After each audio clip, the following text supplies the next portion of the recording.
사무엘서는 사무엘이라는 인명이 책명으로 사용됩니다. 그 이름의 뜻은 하나님이 들으셨다입니다. 사무엘은 사사 시대에서 왕정 시대로 넘어가는 이스라엘 역사의 전환기에서 중요한 역할을 했던 사람입니다. 사무엘서는 상권과 하권으로 나누어집니다.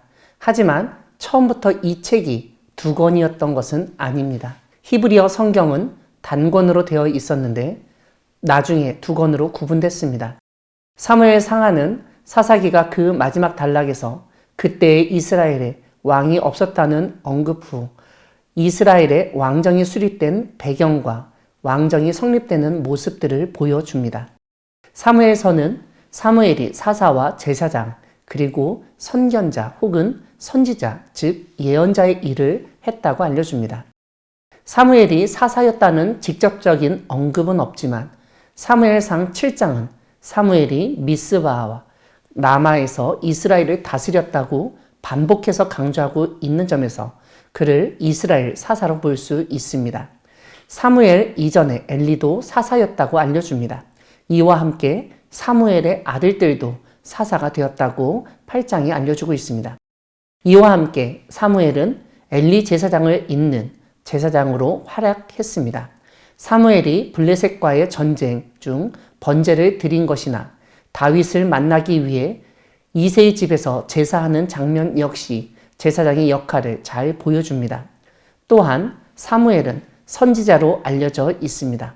사무엘상 3장 20절을 보면 단에서부터 브엘세바까지의 온 이스라엘이 사무엘은 여호와의 선지자로 세우심을 입은 줄을 알았더라 라고 설명하고 있습니다.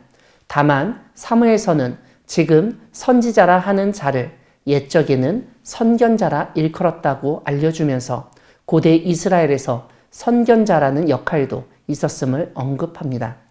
무엇보다 사무엘은 초기 이스라엘에서 왕을 세우는 일을 감당한 사람이었습니다. 세상적인 관점으로 보면 킹메이커였습니다. 하지만 그런 일을 할 수 있었던 것은 그의 지적 능력이나 정치 수완 때문이 아니었습니다. 사무엘이 철저하게 하나님의 뜻에 따라 왕에게 기름을 붓고 세웠다는 점을 잊어서는 안 되겠습니다. 처음에는 사울에게, 다음에는 다윗에게 기름을 부어 하나님이 그를 이스라엘의 지도자, 왕으로 삼으셨다는 점을 일깨웠습니다. 사무엘서의 구조를 이해하는 세 가지 방법이 있습니다. 연대기적, 문학적, 신학적 방법입니다. 연대기적 구조 분석은 중요 인물의 시대에 따라 책을 나누는 것입니다. 즉 사무엘 시대, 사울 시대, 다윗 시대로 구분해 이해하는 것입니다. 문학적 구조 분석은 이야기 흐름을 따라 이해하는 방법입니다. 이럴 경우 사무엘 이야기, 왕정 수립 이야기, 사울의 통치 이야기, 사울의 쇠망과 다윗의 발흥 이야기, 다윗의 통치 이야기로 볼 수 있습니다. 다윗의 통치 이야기에는 밧세바와의 간음과 우리아 살인 이야기가 포함되어 있어 극적 긴장감을 문학적으로 잘 표현하고 있습니다. 신학적 구조 분석은 왕정이라는 신학적 단일 주제를 중심으로 이해하는 것입니다. 왕정 설립의 배경, 왕정의 설립, 사울의 왕정, 사울 왕정의 쇠망, 다윗 왕정, 이때 다윗의 왕정은 영광, 실패, 성찰로 세분화해서 이해할 수 있습니다. 물론 사무엘 상하는 이스라엘의 왕은 오직 여호와 하나님밖에 없음을 알려줍니다. 하지만 이스라엘은 왕이신 하나님을 버리고 인간을 왕으로 요구했습니다. 더 이상 하나님을 왕으로 섬기지 않으려는 이스라엘의 의도를 아셨지만 그럼에도 불구하고 하나님은 선택받은 자에게 기름을 부어 왕으로 세우셨습니다.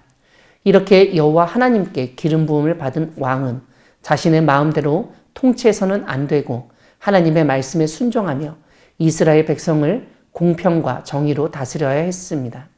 사무엘서에서 사울은 하나님에게 불순종한 것이 2번 언급되는데 사무엘의 지시대로 제사를 드리지 않고 기다리지 않은 것과 아말렉 왕 아각을 죽이지 않은 것입니다. 이와 함께 다윗은 뛰어난 왕이었지만 간음과 살인을 저지르며 불완전한 모습을 보입니다.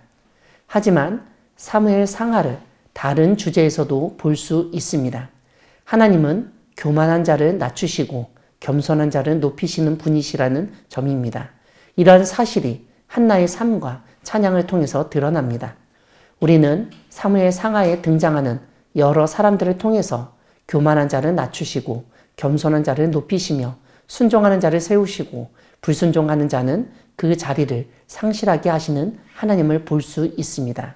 사무엘 상하를 묵상하면서 우리의 교만은 내려놓고 겸손한 마음으로 하나님의 말씀에 순종하며 나아가기를 소망합니다. 아멘.